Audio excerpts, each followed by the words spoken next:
Secretary Nome has forfeited her right to lead. I'm calling on her to resign. Gregory Bovino must also be fired. No one, not an ICE agent, not a federal officer, not a president, is above the law. So this is from 18 minutes ago. We have repeatedly said, I'm going to say I should.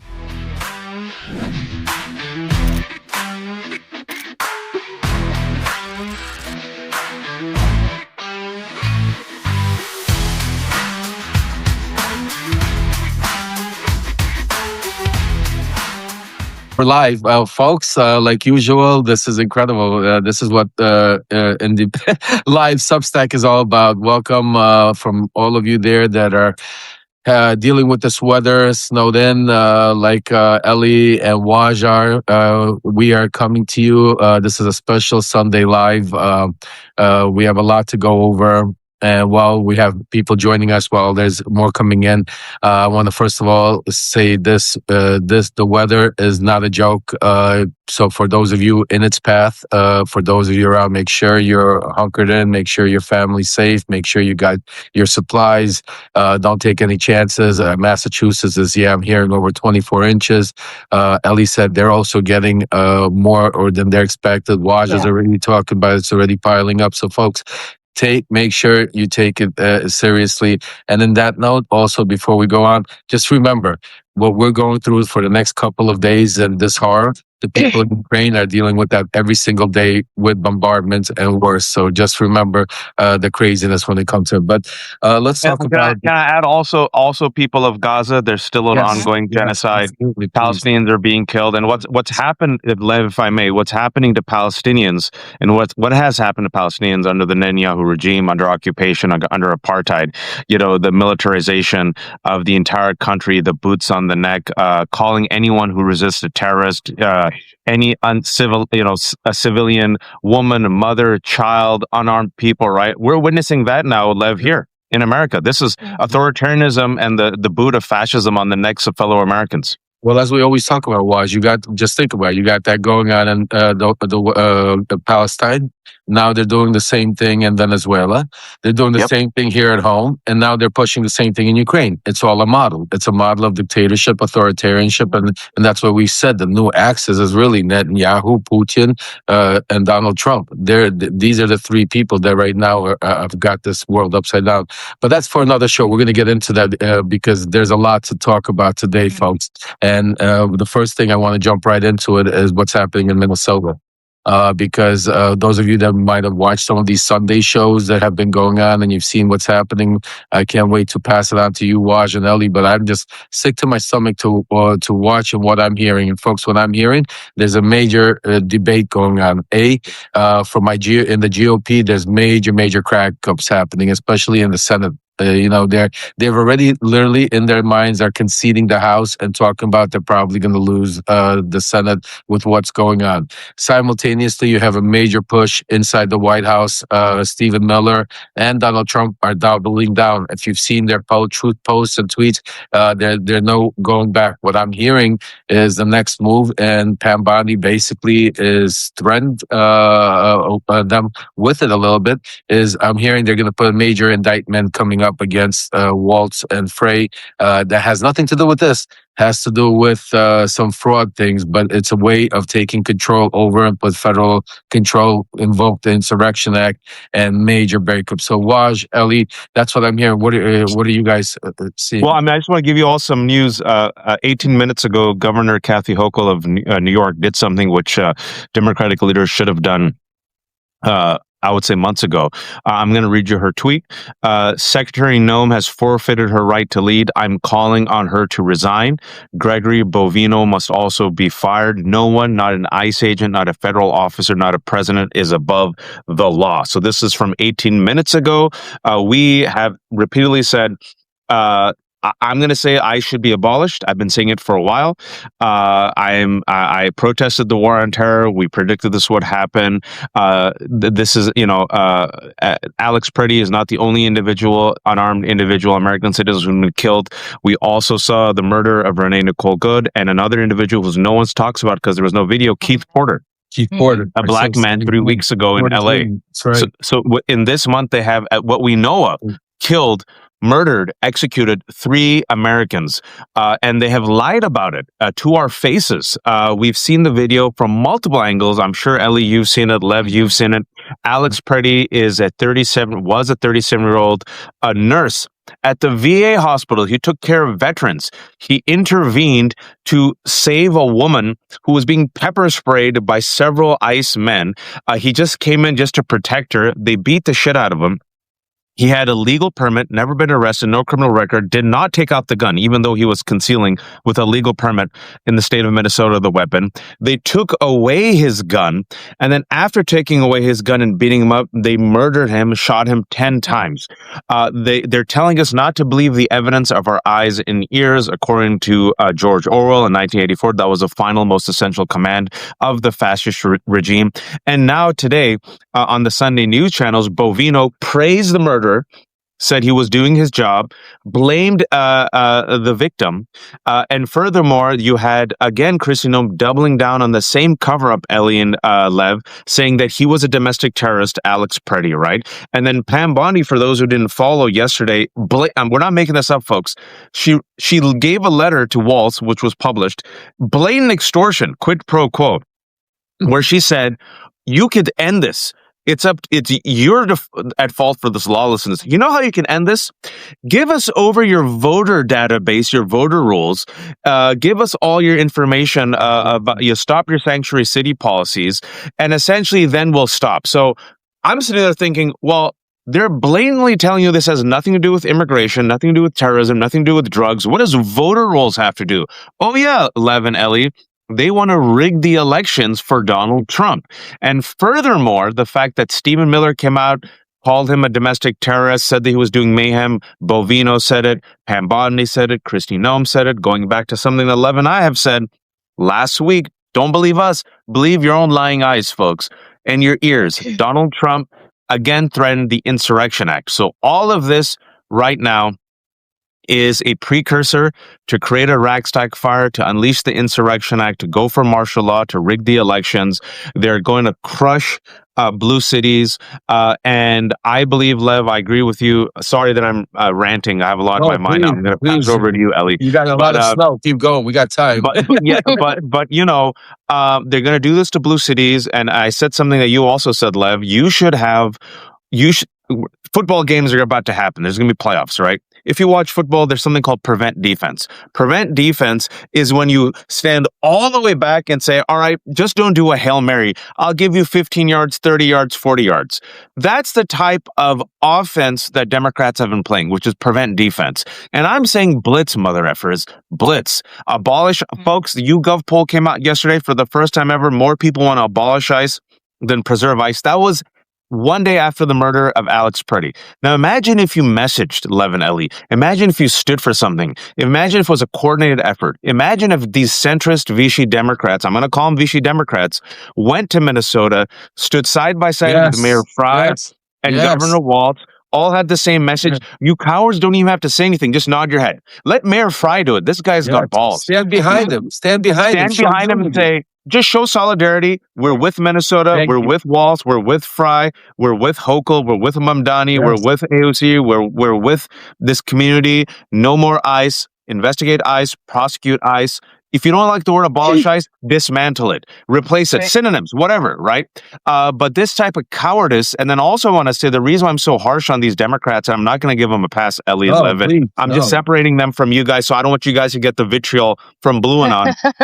Is this week, 7 Democrats decided to go with 220 Republicans to vote for funding of DHS and ICE says, oh, cool, we're going to murder another citizen. And if you tell me, well, it's either Jared Golden and Henry Cuellar or another Republican, then I'd say, what's the difference, man? If you're telling me that my choice is a Democrat who's going to vote for a murderous terrorist agency and a Republican who's going to vote for a murderous terrorist agency, I demand better. So I believe they made a mistake, Lev and Ellie, and I know this is kind of a strange thing I'm going to say, but this administration, and you heard this, I'm going to go back to something you said after the murder of Renee Good, Lev, that you heard within the administration, they were really upset it was a white woman. They wanted it to be a black person. So now it's a white mom and a white male nurse for veterans, which is why you're seeing a little bit of pushback for the there's first something time and something from else. Republicans. Not to interrupt you right before I give you. No, I'm sorry for my rant. I'm done. No, keep going. Sorry, Ellie. You said everything perfectly. And one more thing that's right now that I'm hearing that's destroying them: the Second Amendment, folks. Because First Amendment, Second Amendment, Fourth Amendment. Yes. For them right now, Waj, what I'm hearing is killing them in the Second Amendment. Because what you have, folks, and Ellie, I'm going to give it to you right after this, is you had, like, just like Waj said, you had legally armed. This is what the Republicans fight for all time, Second Amendment rights, having it on, where now they are, right now they are saying that he was there with a gun and trying to make. So folks, this is, right now, this is major backfall on them. Go ahead, Ellie. Well, what I was going to say is, yes, the Second Amendment piece is very interesting because they have been fighting tooth and nail for the thing that he did. He had a concealed carry. He was fully permitted. He did not bring it out. The thing that I'm hearing this morning that's very concerning is there's kind of a transition with ICE where they're starting to change the way they present themselves and how they enter the community. They are starting to dress differently. They are starting to pay attention to like the social mores of Minneapolis and Minnesota and the way people are dressing, what they're wearing, Patagonia. They're wearing like the puffy vest. They're trying to blend in. They're going into community events to blend in with people. So even more so than they were before, without badges and with no information, now they're completely peeling that away so that they totally blend in. They're sending out emails to schools to say that if you need, food in the bad weather, if you need social services, respond to this email. And the schools are frantically telling people, do not respond to these emails. These are not being sent from us. I question now, when we think of like the lack of training with ICE, how many people are just going out there as ICE who aren't even ICE members and taking on the roles of ICE? As we watch more videos of this murder yesterday, there was one that came out this morning that is a valid argument that shows when he pulls the gun out of Alex's back pocket that it discharges and then everybody starts shooting, which is just like, it's, I don't even have words for that. Like the lack of training and the lack of skills and just people going in. And I don't even think they're being trained anymore. I really don't. I just think they're being told go. And if there's somebody who's not even a member of ICE, if they do it in the name of ICE, they can get a pass. I question where this goes in the next few days, because absolutely he was portraying everything that they have held so highly, the First and Fourth and Second Amendments, and yet it didn't work for them. And yet here we are. And can I just add on to that? Yeah, Is exactly what Ellie said. Is about 2-3 weeks ago, ICE has openly, and folks, they're not hiding it. Their words: we're looking for wartime recruitment. They have spent millions of dollars. They brag that they got 12,000 new recruits. They're looking for 20,000. They're giving them a bonus, low training or no training, and they're also recruiting for, their words, wartime recruitment, which means, okay, who are you at war against? Fellow Americans, okay? Yeah. They're looking at the dregs of society: right wing, extreme right wing, Patriot Front, Oath Keepers. Enrique Tarrio is one of the people who signed up for ICE. People, they were unmasked last week, about 4,000 of them. So they're looking for these cosplay crusaders, these angry incel white nationalist dudes who want to crack skulls. And for the past 10 years, the Trump administration, much like any fascist regime, has said all of these people who are against me are the enemy.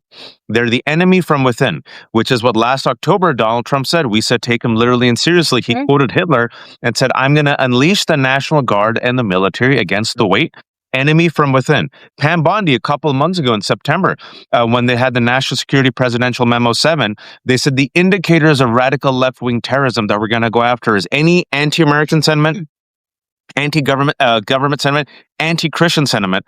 They labeled Antifa a terrorist organization. They were killing Venezuelans, saying, Donald Trump could kill them because Donald Trump unilaterally can call them terrorists.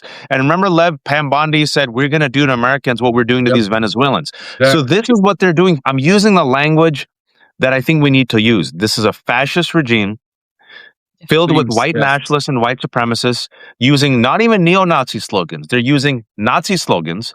Last week, Kristi Noem, after the murder of Renee Nicole Good, stood behind a lectern, and in the placard it said, one of ours, all of yours. One of ours, all of yours. That was a Nazi slogan used by the Nazis to justify the execution of every male in a Czech village after one SS officer was killed. No ifs, ands, or buts. And this is what we're dealing with, folks. So anyone, Lev and L, who after seeing the murder of 3 American, well, you saw the murder of 2, and we didn't see the murder of Keith, Right. now sits there and goes, you know what? We need to reform this. You know what? Let's compromise. Lev, I'm gonna write a strongly worded letter. I'm done, Lev and L. I'm Yep. done with Vichy Democrats. I want fighters, and if they're not willing to fight, you're a collaborator. Get the F out of the way.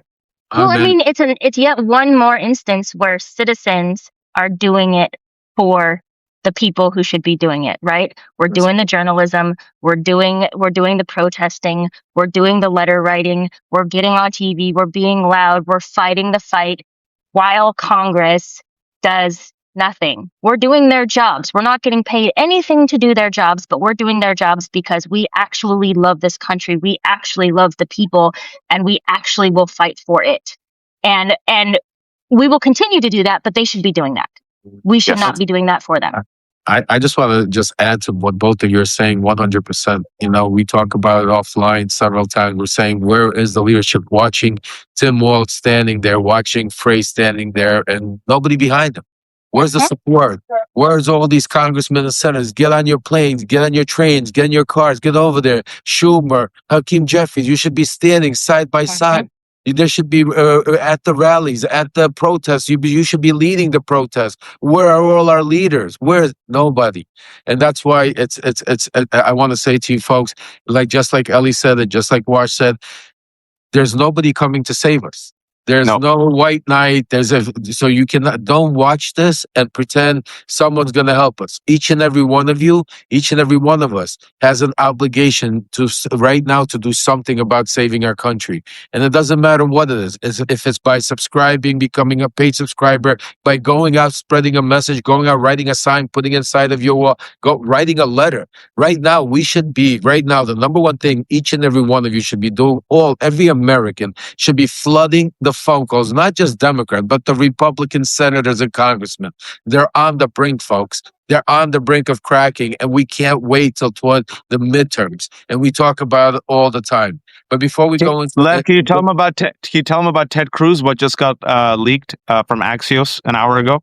I don't have the exact wording, but I could tell you just in general. Basically, Ted Cruz is already making, from what I'm hearing, I'll tell you from what I'm hearing from my sources, and because I didn't read the whole Axios, I think he was talking also about Vance in that one also, correct? In the Axios. He's in a Senate recording. This is from 3 hours ago. Senator Ted Cruz trashes Trump and Vance. Quote, "You're going to lose the House. You're going to lose the Senate. You're going to spend the next 2 years being impeached every single week." And specifically, he's really pissed off about the tariffs. Right. And right now, he was spotted on a plane. So he was spotted on a plane to Laguna Beach a couple of days ago.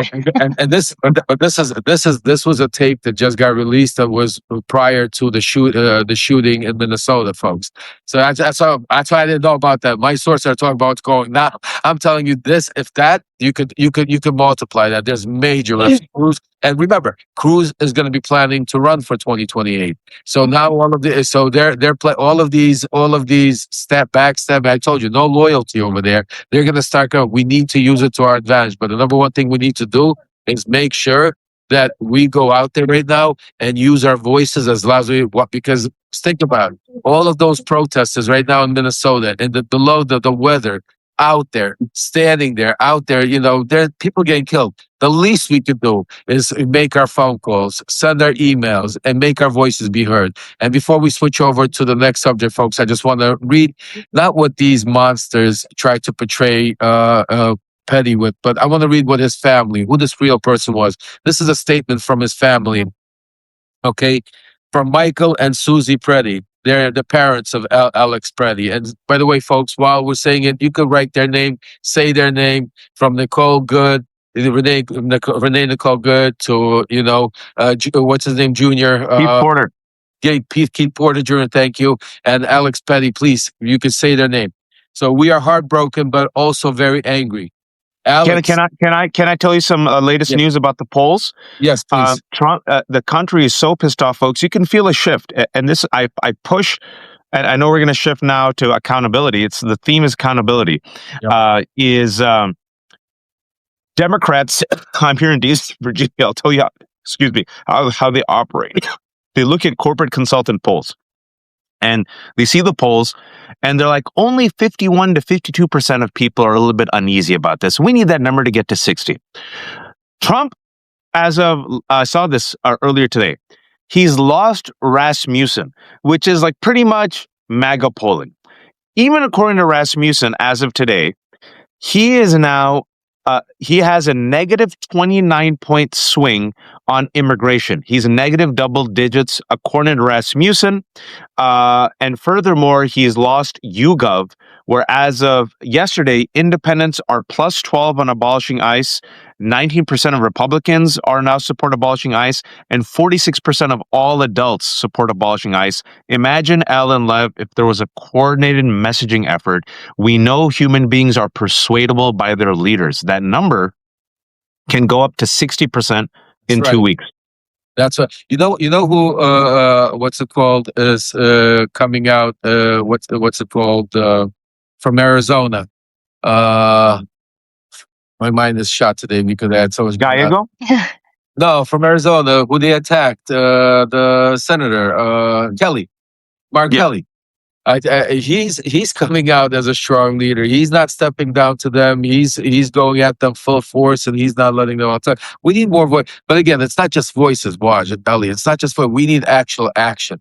You know, everybody could write a tweet. Everybody could come out and make a statement. Right now, they should be standing side by side in Minnesota. Right now, the front line is Minnesota, folks.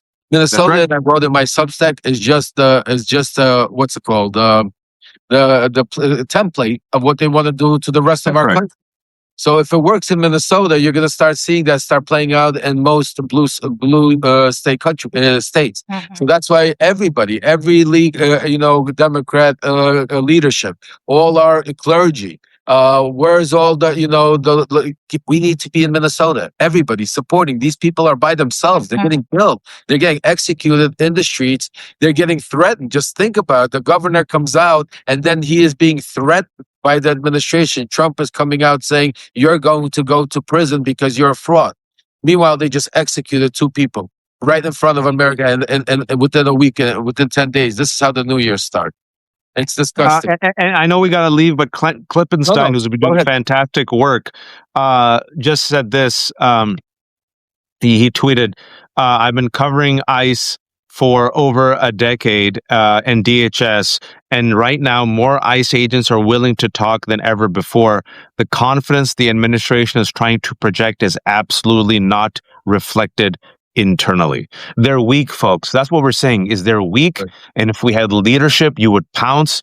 Instead of playing prevent defense, you would go on offense. You would blitz. Now's the moment to blitz because what they did, if they can, and I'll put a pin on it. I'm sorry, Lev, but if they can, No, brother, please. We got folks, plenty to say. if they can kill, murder in cold blood, broad daylight with multiple cameras, a white mom, and if they can murder Alex Preddy, a 37-year-old nurse, a white man, lie about it, condemn him in death and defame him as a domestic terrorist, and then threaten people who are supposed to investigate the murderers, what will they do to you? Absolutely. And that's what I want to end this on. Nobody is safe. Your wealth won't protect you. Your zip code won't protect you. Your Tesla won't protect you. You drinking rosé with Karen won't protect you. You being the token minority, the one good one in the corporate America, won't protect you. They're going for everyone. If they can kill a white man who was a nurse at the VA and a white mom, this administration can and will kill you, gloat about it, and then defame you in death as a domestic terrorist. And it's just a matter of time. Waj is 100% right. It's just a matter of time. If you think it's not going to happen to you, if you think it's not, we don't live in Minnesota, or I'm not going to go out there and protest, or we're not going to, it's just a matter of time. They'll reach as you. because what you're watching now is a full-out blitz of authoritarian on this display, and our country is literally being ripped apart. But with that said, just like Wash said, just like Ellie said, like we were telling you, this is the line, is the time where we make our voices heard. While we don't have leadership, we do have our voices. So we could right now go email, go text message, go tell a friend, go do it, make our voices heard, and support the people of Minnesota that are standing up, just like the people in Palestine, the people in Ukraine, the people in Venezuela that are standing on the front lines for democracy. The same way is the people in Minnesota is our front line of democracy. Because if Minnesota falls, if they're allowed to go shoot people in the street with no, and just think about it. These are two American citizens that were killed, not undocumented immigrants, not transwagwa, whatever they're trying to say, not hardcore criminals, American citizens. They were shot in broad daylight. One was a mother executed in the head with four bullets, I mean, Right. in broad daylight. And the other one was a male nurse, 10 bullets. 10 bullets, unloaded a whole clip, folks. And they were not by the police, not by the authorities because they were criminals and they were wanted, by ICE, immigration, by immigration agents that are not even supposed to be dealing. These are American citizens that have every right to stand there, to protest, to videotape, and to that, and we could talk about and we will be talking about it because we're not going to let them get away. And this is just the beginning. But I want to read what his parents said about him, so we know exactly who Alex Jeffrey Petty is, and not what they're trying to paint him out to be. And then we're going to shift over to a little bit to accountability, because I think that also is extremely important in what's going on. This is not to deflect in any way. All of these things are important matters, but what we're going to talk about, accountability, is one of the ways that we right now are united, that we could be able to try to save our country. Because the only way we could get accountability is if we get Donald Trump out of office, if we get the gavel and we are able to have Congress and the Senate on our side. We could do that, you will see accountability. And they're scared. Donald Trump knows it. The White House knows it. That's why you got Stephen Miller using this Gestapo tactics to try to take away our rights from being able to stop him. So this is a statement from Michael and Susan Preddy. They're the parents of Alex Jeffrey Preddy, folks. And you can write his name while we read this. We are heartbroken, but also very angry. Alex was a kind-hearted soul who cared deeply for his family and friends, and also the American veterans, who he cared for as an ICU nurse at the Minneapolis VA hospital. Alex wanted to make a difference in this world. Unfortunately, he will not be with us to see his impact. I do not throw around the hero term lightly. However, his last thought and act was to protect a woman.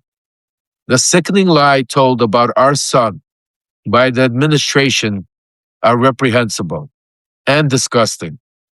Alex is clearly not holding a gun when attacked by Trump's murdering and cowardly ICE thugs.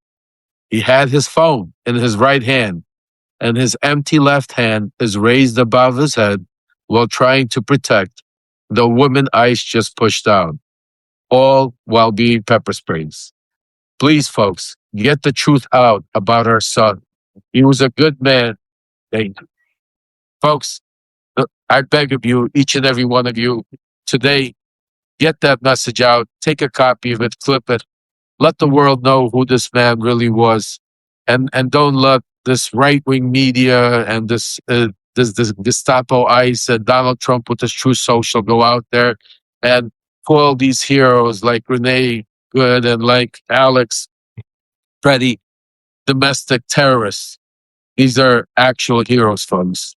So I just wanted to say that. So, but changing a little bit, shifts also to another serious subject, folks, because this is just as serious, but something that's been with us for a long time, something that is just as disgusting and yes, Keith Porter Jr., say his name, folks. I'm not in any way forgetting it. I was just talking about what's happening in Minnesota, the two side-by-side killing, but definitely say all three of their names because, listen, They're angels now. And they're looking upon us, helping us fight this fight. So, um, what I want to shift though a little bit gears and talk about is a little bit about the Epstein files.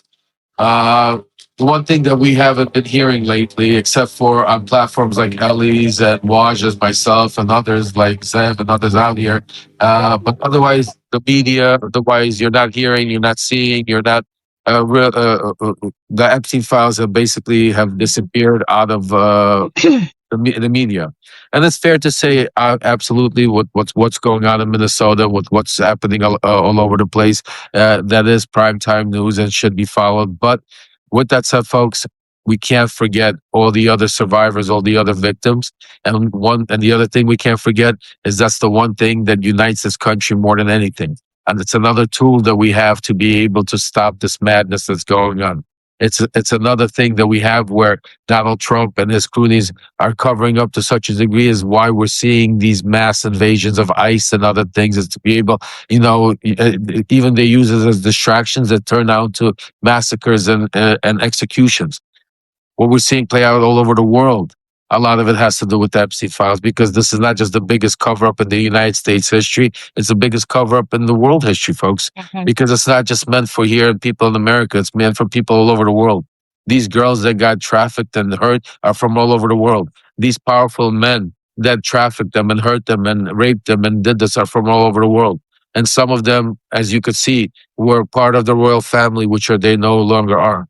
And now some of them are running the most important and the most powerful country in the world. And that needs to get accountability. So the reason we're having this conversation, I want to start off, this is no vendettas like Michael Cohen and Michael Wolff are trying to paint it out to be. Ellie, Leonard, and Waj and I do not have, I don't even care to even ever know Michael Wolff or Michael Cohen or any of these people.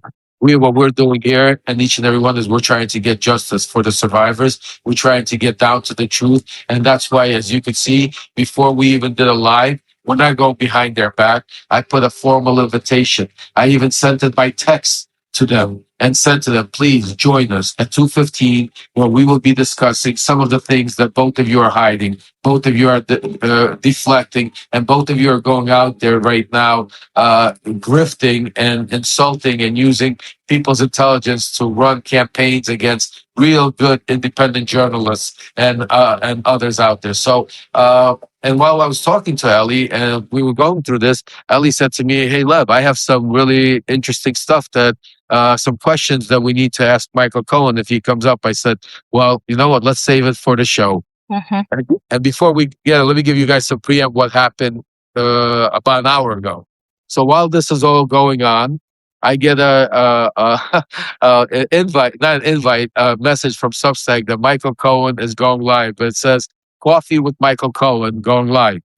At first, I started laughing to myself because we have a show called Coffee and Tea with Lev and Bean. Yeah. So I'm thinking to myself, Coffee with Michael Cohen, and I didn't think anything of it.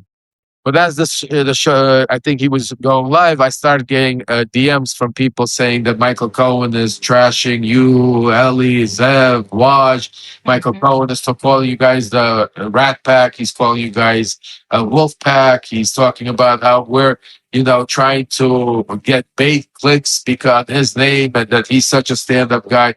And I said to myself, even though it's Sunday, even though I wasn't going to do this, Waj, Ellie, I said, you know what? Screw him. I'm going to go into his chat and I'm going to confront him right there. And I can tell you, if any of you were in that chat, all hell broke loose. Michael Cohen lost it. I think his blood pressure went through the roof.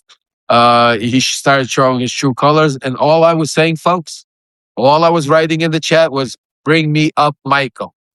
Bring me up, Michael. Let your subscribers see our conversation live. Bring me up. And Michael would say, call me names. Michael would insult me and say that my son hates me. And by the way, I think Aaron is in here with us. Lev Parnas is an idiot. He's stupid. Lev Parnas, don't listen. Ellie Leonard, who's Ellie Leonard? I don't know about this. What Epstein files? You guys are crazy. Give me money. Give me money. Sorry. Just like that, and I couldn't take anymore. And then again, he started bringing my son up and trying to use that and my own, I mean, all kinds of stuff. So I, wrote in the chat, I said, I feel sorry for any of you that are, in that cult of Michael Cohen. just like there are people in the cult of Donald Trump, unfortunately, and Michael Wolff. And I think it's important for us to have this live, not only because of some of the reporting Ellie's going to break with you guys, but also to keep we also have a what's it called, Ellie? Signal? What? No, the signatures. What's it? What is it? We have a petition. We have a petition. Oh, the petition. Yeah, the petition. Yeah. Yeah. We have a petition Subpoenas. got up there. We have over 4,000 signatures already, close to 5,000 maybe. Keep signing it, because once we get to 10,000 signatures, we're going to go to Congress with it. We're going to go to Rokana. We're going to start pushing them to start, because Michael Cohen himself, folks, has said on live on his show just now, even recently, he said that he wants to go testify under oath. But the only difference is he's not saying it that he wants to do it in front of Congressman Rokana or Congressman Messi. He says he's contacted James Comer. He wants to go testify in front of James Comer. And there's a reason why he wants to testify, because James Comer is obviously Trump's lackey. So, Ellie, why don't you give us some of the latest and the greatest on Michael and Wolf and Cohen, or wherever you want to go? Well, I think with Michael Wolff, again, I'm not really interested in talking to him and arguing with him and being a target from him, because I know how he treats people. I know how he treats women. I know how he treats journalists. But I do feel that my role is to keep digging and investigating and finding some of these bits of information that either clarify what he's saying or deny what he's saying. The thing that I cannot connect that he continues to say is he talks about this Jane Doe case.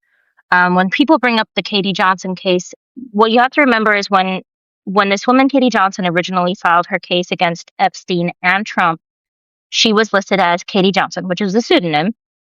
And then she withdrew, and then she refiled again as a Jane Doe.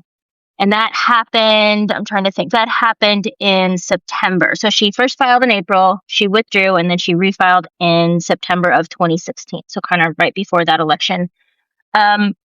He claims that there was another Jane Doe case where there was a Mary Jane Doe and there was an infant, and either he or an investigator sent by him went out into the Bronx to find this Jane Doe, which sounds sketchy to begin with, because that means they were approaching Jane Does, which to me sounds like a threat anyway. And that he went there and that their house didn't exist and that it was just a parking lot. There is no record of that case. And I have dug and I'm happy to have anybody prove me wrong and say, well, here's the case. There's no record of an infant Jane Doe. There's no record of a Mary Jane Doe. The only Jane Doe so there were 4 Jane Doe cases filed against Donald Trump. There was the Katie Johnson case. There was a Jane Doe case filed in October of 2016. There was a Jane Doe case that was a challenge to the Muslim ban in 2017. And there was a Jane Doe case that had to do with transgender military personnel, also in 2017. So the latter 2, I'm guessing, have nothing to do with this. The second Jane Doe case, which is considered to be separate from the Katie Johnson case that was filed in October of 2016, lists a 13-year-old Jane Doe who attended 4 parties with Donald Trump. And that's exactly word for word the Katie Johnson case. It's the same case. And so if he's saying that he's not going after Jane Doe, who is Katie Johnson, he's not looking for this woman who probably brought up one of the most horrific stories between Epstein and Donald Trump in this case. She was 13 years old. If that's not her, then I don't know who it is. This person doesn't seem to exist on the record. But this also occurred all at the same time, and it also occurred all right before the election. And so a couple of things that I'm working on. Number one is I know 2 people who knew Katie Johnson, who have spoken to Katie Johnson, who knew her, have verified she's a real person. One of these people I know better than the other person, so I'm reaching out to both of them to see if there was ever an interaction with Michael Cohen. They would know. They can either verify it or they can say no, he never contacted her. I have my concerns with why she withdrew her case. She was about to go public right before the election. She was about to have a press conference with her lawyer, Lisa Bloom. And she withdrew 4 days before the election because of threats. This was at the height of Michael Cohen's fixing with Donald Trump. Now, again, this is conjecture. I don't know for sure if that's why, but I want to find out. Because also, in this story, and this is something that I had mentioned to you before, is in this story, we've been told, at least since the beginning of my interactions with Michael Cohen, that he had nothing to do with Epstein. He knew nothing about Epstein, which, he was there pretty much the entire time. So I have my doubts about that, but I also have been able to talk to Mark Epstein. Mark Epstein is somebody who I have interacted with. And Mark Epstein, you have to be very careful talking with him. He is somebody who undoubtedly has some kind of gag orders. He has set a lot of boundaries with our conversations. And so I generally send him one question at a time, maybe every 2 weeks. But when the answer to my question is no, it is a definitive no. I have a list of questions that I sent him where he said no, no, no, never, no, no, and that was how he answered the email. When I asked him, were you ever approached by Michael Cohen? His answer was not no. His answer was no comment. Oh and my that God. is not something that he has ever said to me. Wow. Because he always says no if the answer is no. Wow. And I said, thank you. And I left it at that. So I have a lot of doubts. I have a lot of concerns. And again, I don't have anything to detail this. And so I can't say, here's my evidence. There it is on the table. But I'm now starting to get little tidbits of information that do not add up in this case. And so I don't want to let go of it, right? I don't want to say that was a big story for that week, but then something else happened and so we moved on. Like there's something here that I'm not going to let go of and I'm going to keep digging. And the thing about the Epstein files is a lot of people there's like a DOJ search tool for the Epstein files. You can go in, there's a little search bar. You can type in a name and it will search the entire list of files and everything they've given us and tell us if something's in there. And I will tell you that it doesn't work very well because these PDFs were turned into photos, were turned back into PDFs, and they are not searchable. And so if you don't find someone's name using that search tool, it does not mean that they are not in the files. It just means that it was not able to pick it up using the search tool, which is 80% of the time. And so Ellie, can I stop Yeah, the go roll ahead. only for a second Yeah. because some people are confused. I'm in shock. I'm in shock right now, Ellie. This Can is you some repeat- major breaking news, folks. Wow. Can you repeat that for people who don't understand? Some people are like, wait, what? Why is it such a big... Can you just repeat it, what you said? So With which part do you the want me to Epstein repeat? part where he said no on this particular question. Okay. So with Mark Epstein? Mark Epstein, Yeah. the brother. Okay, yeah. so Mark Epstein is somebody that I've been talking to for a couple of months. I'm very careful with my conversations with him. He is very careful. He has very, very strong boundaries about what he is willing to talk about and what he is absolutely not willing to talk about. But he always answers his emails and he always answers in like 10 minutes. Like he's very responsive, whether it's on the phone or whether it is in an email. So I have sent him a lot of questions over these, few months. And when the answer to the question is no, he is definitive. He will always say, no, I know nothing. That's not true. I don't know. Like he's very definitive. He does all caps, he does the all caps thing. But he never wavers. He's never vague. He's always yes, no, black and white. I asked him, I give him space and I only ask him questions every few weeks because I don't want to lose that interaction. I think he's very important to this case. And so I sent him an email and I said, I don't know if you're seeing all this Michael Cohen stuff. I don't know if you're on Substack. I don't know where you get your information, but here's what has been talked about. And I am curious, were you ever approached by Michael Cohen? I expected him to say no. But he wrote back and he said, no comment. And that was it. And that has never happened. He doesn't say no comment unless it's something that he's not allowed to talk about. And again, with those boundaries that he's set, his main thing that he's willing to talk about is his brother's jail time and what he thinks happened during that time. And I believe a lot of that stuff is going to come out next month. But when there's something that he's not allowed to talk about or he's not willing to talk about, he says no comment. And that he said no comment. Oh. Hey, So if you look at just if you look at the timing, sorry, go ahead, Lev. yeah, before we just go forward, because I don't know, some of it is delayed a little bit, and I just want to do a shout out quickly to my son Aaron, and he's with us right now, and I want people to know because it's very important. Because Michael Cohen is talking about that me and my son are not speaking together. We have a problem. That my son hates me. Well, my son's here in the chat. You guys could ask him the question. My son loves me. I love my son. We're on the same page, and he is not associated with Michael Cohen. He has nothing to do with Michael Cohen. None of us do. And he supports people like Ellie, Waj, myself, because we're here fighting for the truth. So you guys could ask. I don't know. The chat might be 15-minute delayed, but go ahead, Hi, Waj. I'm Aaron. sorry. If you want me to leave, that's fine. Ellie is more important, so you can kick me off and bring on Aaron. No. You're. But I was just saying, for people, what's common to us isn't common to everyone. So if I can, just 2 minutes to give you a breakdown, folks, so you can all just connect the dots. Yeah, absolutely. And then to kick it back to you, Lev and Ellie, it's about accountability and transparency, right? And when it comes to the Epstein files, as Lev has said, we're learning more and more. And he used the word, and I used the word, and I think Ellie uses the word. This is the biggest modern cover-up we've seen in history. It's such a big cover-up that Prince Andrew is no longer Prince Andrew. He's just Andrew.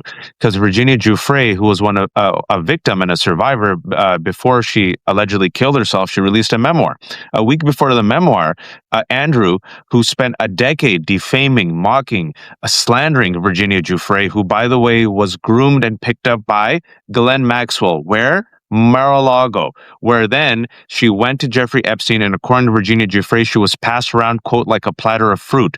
And she was so brave that she was the first one to name Andrew, Prince Andrew. And she also said, without naming them, there was another prime minister of another country. I have an idea who that is. Yeah, there were some billionaires, right? But she named Andrew, right? And these women were mocked, ridiculed. The story was buried, okay? Speaking about these stories getting buried, these women who were mocked, ridiculed, forgotten, disappeared. The 13-year-old Katie Johnson, for those who don't know, that's a pseudonym of a girl who came out in a very striking, disgusting, vile detail, accused Epstein and Trump of raping her. The case was ongoing. Katie Johnson is still the pseudonym. And as Ellie was saying, I'm just giving you a timeline for those who don't know, just connecting the dots. In 2016, Donald Trump decided to run for president. Who was his fixer? Who was his Luca Brasi? Michael Cohen. What did Michael Cohen do in 2016? Why did he go to jail? Because Michael Cohen admitted to paying off Stormy Daniels and Karen McDougal. Stormy Daniels, the adult film star, Karen McDougal, the model, because they had affairs with Donald Trump. Donald Trump was running for office.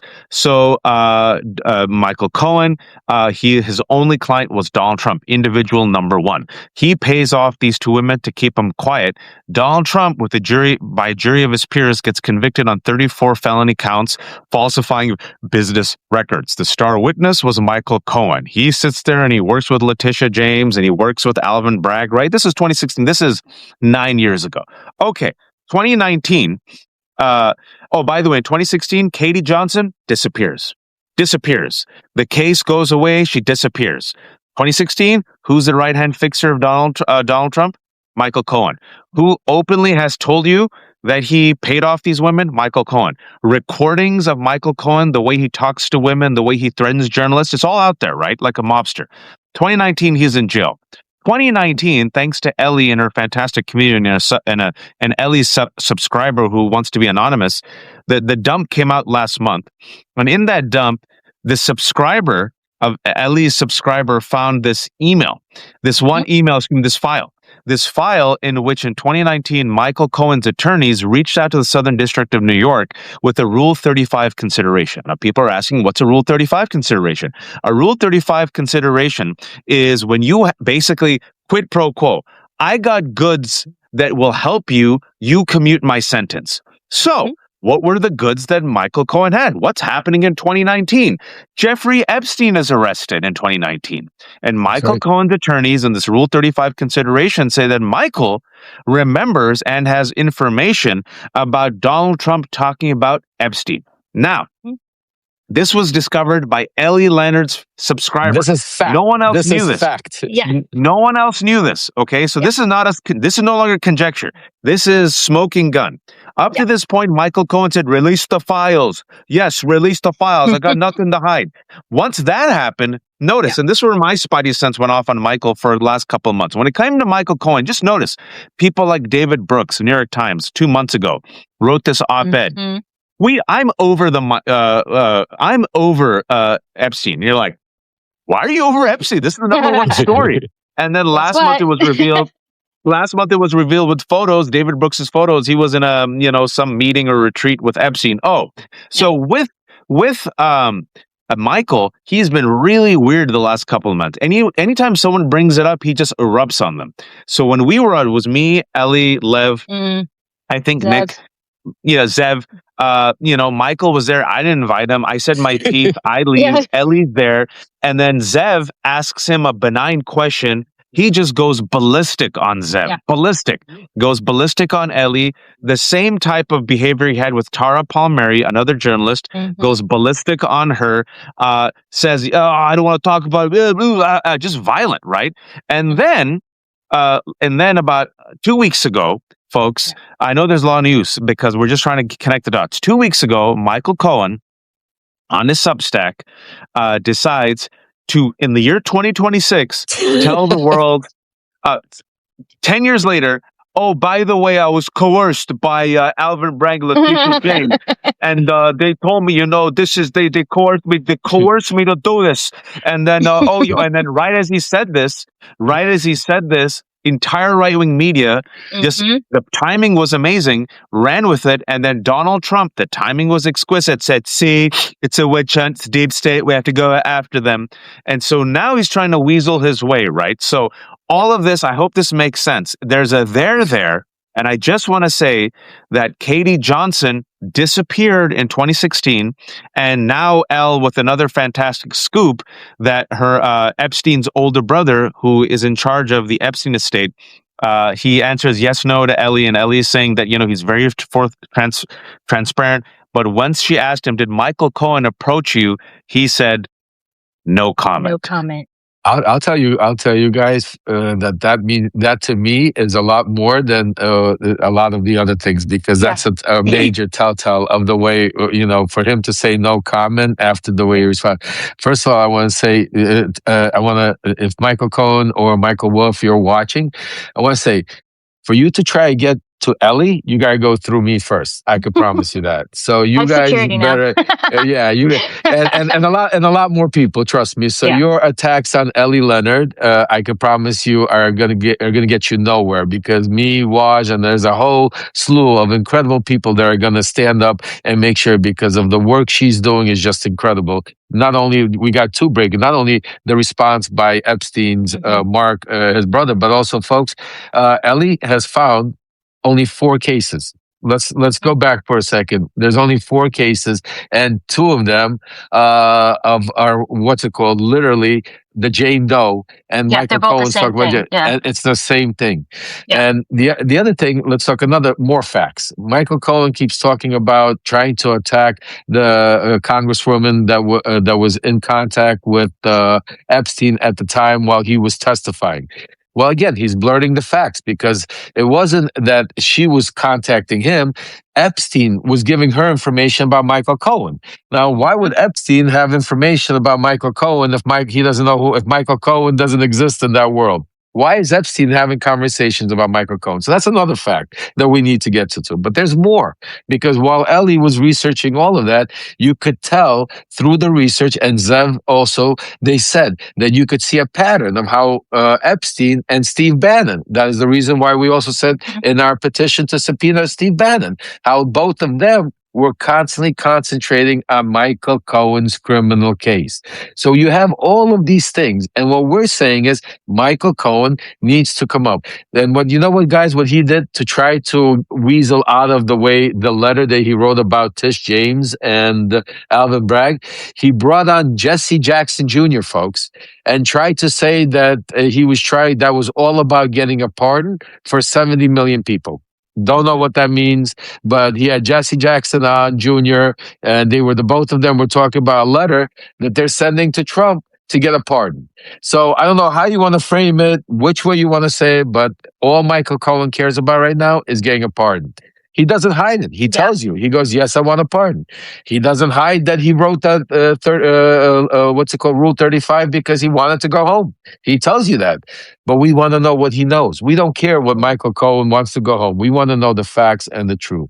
So Ellie, Michael Cohen, yeah, go ahead. sorry, Go go ahead. ahead. I didn't mean to interrupt you at all. No, go ahead. Go ahead, brother. I just want to say, I told Congressman Khanna, I said, I interviewed him a couple of days ago, and I said, here's some unsolicited advice. Release something from the tranche that you have to put Donald Trump on the back foot. It could literally save us from another country from being attacked. And I also said, I told him about Ellie and Michael Cohen. Yeah. I said, unsolicited advice, why don't you subpoena Michael Cohen and ask him about Katie Johnson? Because, listen, this is where it's conjecture. And I just want to say this before I have to hop out, and I have to talk to Qasim Rashid. Qasim Rashid was there in Minnesota. He was a great citizen journalist. And so Aaron can jump on. But, this is conjecture now.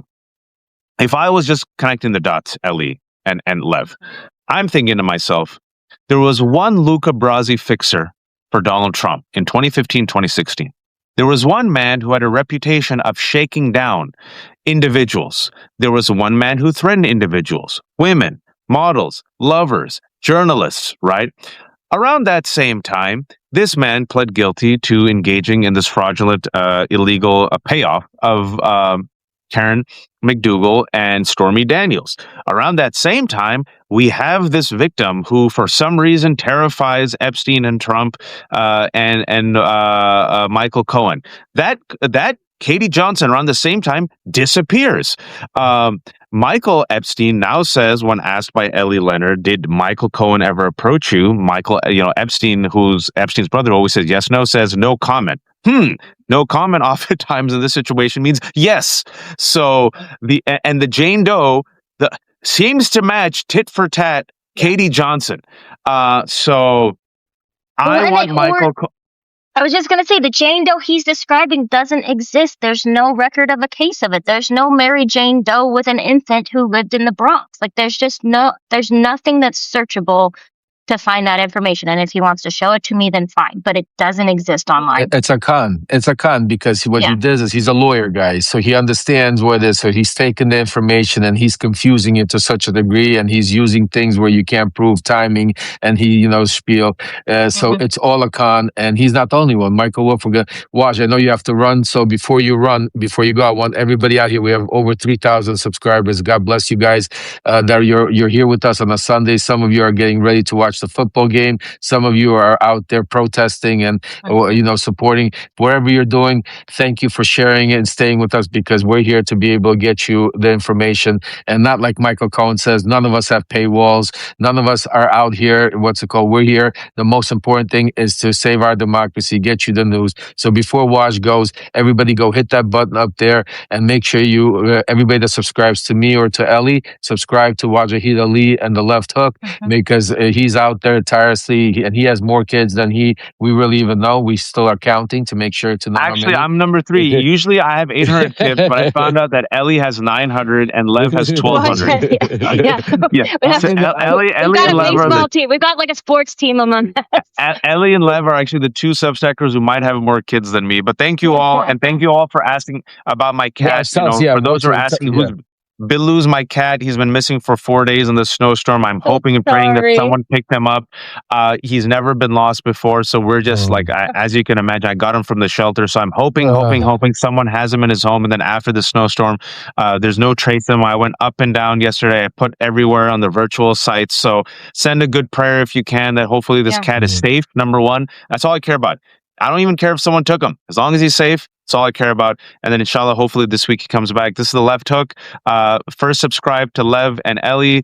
Like me, they have no paywalls. Ellie, like me, is a terrible capitalist. She has a New Year's special, 25% off. It's $3.75 for Ellie. She's independent. $3.75 for me, but give money first to Ellie, then Lev. If you don't have money, then just at least subscribe. It's all free, folks. And then I'll be on with Qasim. Continue watching here, and then jump on and jump off if you want to hear about what's happening, because Qasim was there on the ground in Minnesota. So I'm going to talk to him right now. Thanks, Waj. That's what we're going to do. We're going to finish up with Michael Wolf, and then everybody jump on and watch Straight From Wajahat Ali. Thanks, Waj. I So watched. yeah, folks. First of all, thank you all for joining us. Extremely, we understand this is a lot of important things happening, and we're doing everything we can to make sure we get you the real news, real independent journalism, not like what's being covered, for sensationalism. And before Ellie, I know you got to run. Also, before you go, let's just quickly talk a little bit about Michael Wolff. Yeah. Because I heard know you Michael. joined the club.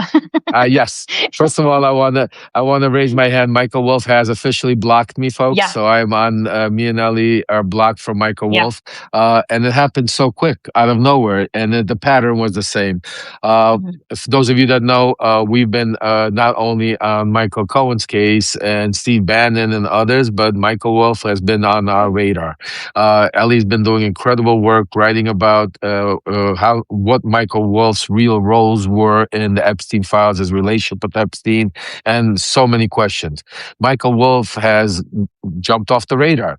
Yes, he's still here on Substack. Yes, he goes on certain places that are friendly, and he continues just like Michael Cohen his grift playing along. But the bottom line is Michael Wolff was on Wajahat Ali show. Michael Wolff, before the Epstein dump, was all over here on Substack doing two things. A, he was telling all of us that he has all of these videos and pictures. A picture of Donald Trump with a stain on his pants and minor young ladies pointing and laughing at it. He said a lot of things, but for some reason, every time he was pressed by Wajahat or anybody else about, hey, bring us the stuff, he'd make some kind of excuse. Yeah. Because again, these people are out there to write another book, to do another story, not to really save democracy. But what really got to me that is when he all of a sudden held his GoFundMe because he was going to go sue Melania Trump. Well, I'm going to give you some information, folks. First of all, that came about, Melania went after Hunter Biden first, not him. And I know me and Hunter speak about this all the time. And Hunter was very pissed off about the way Michael Wolff, because Hunter was going to go after Melania and sue her. But Michael Wolff all of a sudden jumped on that bandwagon and decided that he was good because he wanted the publicity. He had a book out that we now made millions and millions and millions of dollars on. But Michael Wolff all of a sudden decided to do something weird. To me, this was very weird. Because it's one thing when you hold a GoFundMe when you're being attacked. Let's say Donald Trump attacks you and you have no money and you hold a GoFundMe to be able to protect yourself. That's understandable. But to raise money to go sue somebody, that was the first. Because there's a lot of complications and you got to first sue him. You got, what do you sue? And first of all, if you have the money yourself and you want to go sue her, why are you going out there raising money from people that are giving you their social security checks and everything to go sue Melania Trump? But anyway, he did it. He jumped on that grifter bandwagon while everybody was trying to get information that Epstein. He came out, jumped around, and he raised close to $800,000, folks. $800,000 within the past several months. And today, there is no lawsuit. No lawsuit. There's an attempt to serve Melania with a lawsuit. This is child's play, folks. This is child's play. Because first of all, my question to him would be very simply is how do you know, first of all, why did you say you need $1 million? How do you know that's how much it's going to cost? And what was your retainer? Why didn't you start off by raising 100,000, getting lawyers? First of all, why didn't you pay for it yourself? You just made 13 million, right, Ellie? What did he make? 13, yeah, he made like 13 to 15 on his bestseller. Yeah. You're making all this money from the publicity and from your subscribers. Substack. Right. So why are you going out there and raising money and that money sitting there and stuff? So we had all these questions, and Ellie wrote a really interesting piece about Michael Wolff a few weeks ago or something like that, right, Ellie? It was basically going over it, and Michael Wolff attacked Ellie. He went after Ellie, saying again the same exact routine like Michael Cohen and the rest of them, attacking, trying to discredit the truth, but he won't face it. He won't respond to it. He won't come on live, because folks, those of you joining us late, we have gave an official invitation to both Michael Wolff and Michael Cohen to join us here, because we're not here to talk behind their back. We're here to get to the truth. We would love for them to join us so we could ask them the questions. So it's not like we're just having a space. Go ahead, Ellie. I was just going to say, here's the deal. I did not write that piece about Michael Cohen until after his tranche of emails came out in the Epstein files. Right. Like, That's I right. kind of did have a problem with him raising that money for the lawsuit. I kind of did have a problem with him continually saying, like, bragging that he has these 100 hours of interviews, and just, everybody under the sun has interviewed him about them and saying, why not release them? And he continually says that nobody wanted them, which is at this point feels a little silly. I think I want them. I think you want them. I think everybody in our chat wants them. Absolutely. And we know that he likes a good book deal. And so people, that was the first idea, was he was waiting for $1 million book deal, right? And then maybe he would release them. My belief is now, after these emails have been released, is he now questions what's in those interviews, because my guess is he has not transcribed them. I asked him for like a year and a half if he would let me transcribe them before all this, because I'm a transcriber. That's my job. I would love to transcribe those emails, and that would also be better for him, because then he could data mine them and figure out what's in them. My guess is he didn't transcribe them. And so he now that we have these emails, and now that there's concern about his relationship and how close he was with Epstein, he's concerned about what he said in those interviews, and he will not release them unless he can go in and edit them first. And that's 100 hours. And I'm sure he can't give them to anybody to edit, because he's now probably afraid what's going to be said in those. He may not have listened to them since he did them. And so my guess is the reason he's holding on to them now is he's concerned about what he said and how it would look and how close he was with Epstein.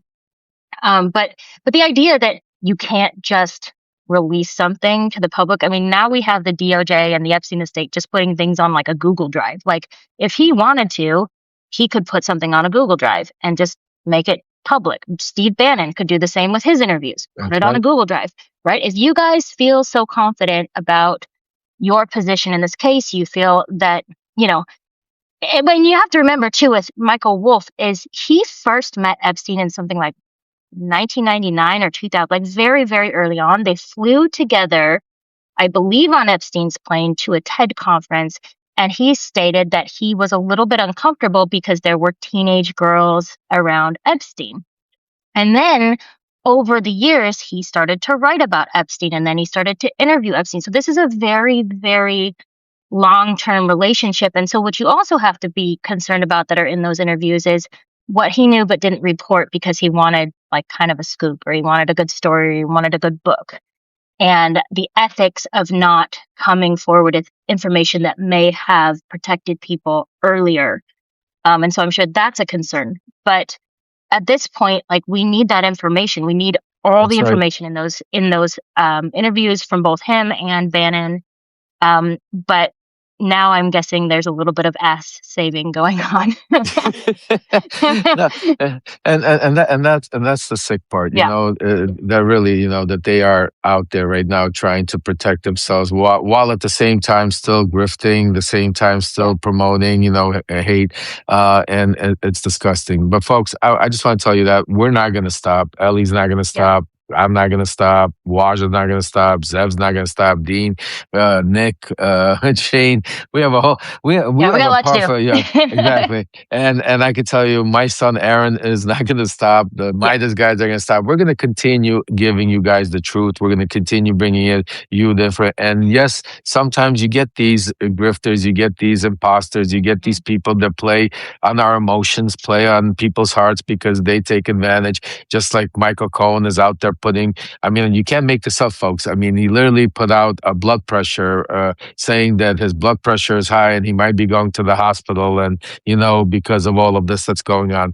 It's one grift after another. But at the end of the day, again, all we're asking for, folks, is we want accountability. We're not saying, we're not playing. We don't want to have these chit for tats. We are here. We owe it to you. See, the one thing about Ellie, Waj, me, Dino, we are here for you. You are our community. You have become our family. We have together have become the resistance. So there's no let's have this conversation offline behind the scenes. No, you guys are our paid subscribers. You deserve, you are present to hear the truth. So that's why we say Michael Cohen, Michael Wolf, Steve Bannon. That's another one. We're not done. I'm working on getting Steve Bannon also. We're going to get him into the mix. He's another one that, we don't discriminate. Here's my feeling about Steve Bannon. Steve Bannon, for better or for worse, he really likes to be the story. Yeah. And so I believe if somebody approaches him and says, "Hey, do you want to start talking about this again?" He'll be like, "Well, for sure. I'd love to start." You know what I mean? Because he likes being in the news. He likes being a top of mind. But I also wanted to say really quick, as we were mentioning with the Michael Wolff email, there is some really amazing citizen journalism going on Substack. It has become a giant co-op of investigators. I mentioned this. I was on Al Jazeera yesterday. We have people in here who are lawyers. We have paralegals. We have people who work in tech. We have people who are psychoanalysts. We have people who are stay-at-home moms. We have people who work retail jobs. We have everybody coming together saying that I can help. I have this amount of time. I would like to look through some of these files. And people are bringing me things, and I'm trying to keep up with them. And if I don't answer, I'm still looking at them. So I apologize. It's been a lot. But if you also want to look at the files, if you feel like you have time to look through them, just DM me or Lev. I keep trying to post it on my page, but I have a link to my Dropbox where I put all the files so that they cannot be redacted further. And basically you can start anywhere and just start scrolling and just keep a little list of what you find with page numbers, because there are some really, really damning things in there and you just have to dig. And folks, if Ellie's overwhelmed, you could. We have an email hotline. You could email it at levpttp@proton.me. We have Jay and a lot of our volunteers out there that will, get it to make sure I get it if it's important, and I will get it to Ellie. So, like Ellie said, that's why I said we are incredible, because just think about that smoking gun, that letter that Michael Cohen is now. Blew up his whole scheme, was found by one of you. And the person that out there, God bless you, whoever, who you are, was one of you. So that's why the one thing they never counted on, and me and Ellie always talk about, when Ellie said that to me, that always clicked in my head. She said, she goes, "Lev, just think about it. They have all of these files, and they're hiring all of these FBI, and they're trying to go through it. Now they're releasing it. Think about all the hundreds of millions, if not billions of people out there right now in the universe that have eyes on this, that have different specialties, and are now looking at it." Because think about it, there's just so much. And the way they dumped it, they didn't dump it. They didn't give you the way they have it in their files. Everything, trust me, is outlined. Everything is documented. You could just go from here to here and see where everything is, cross-reference. No, they just did a dump of all kinds of mishmash, and you gotta go find that needle in the haystack. And that's I've tried to make it a little bit easier, because something that they do is they'll take 30,000 pages and release them as individual PDFs or individual JPEGs. So you have to open one, close it, open the next, close it. I have taken everything and I've combined it into one document so that you can just shuffle through it and you can keep a page number. And that makes it a lot easier to, document if you keep a spreadsheet or whatever. That just makes it easier to get through. Awesome. Well, Ellie, I want to definitely thank you so much for joining me today and giving incredible work. I got your back, and for Michael Cohen and Michael Wolff, we're not going to leave. We're not going to leave you alone. We're not going to stop this because until the truth comes out, the survivors need the truth, the victims need the truth. We need the truth. The American people need the truth, and you guys have some answering to do. Before we go, folks, make sure you subscribe to Ellie. Make sure you hit that button. She has a special on. It's $3.25.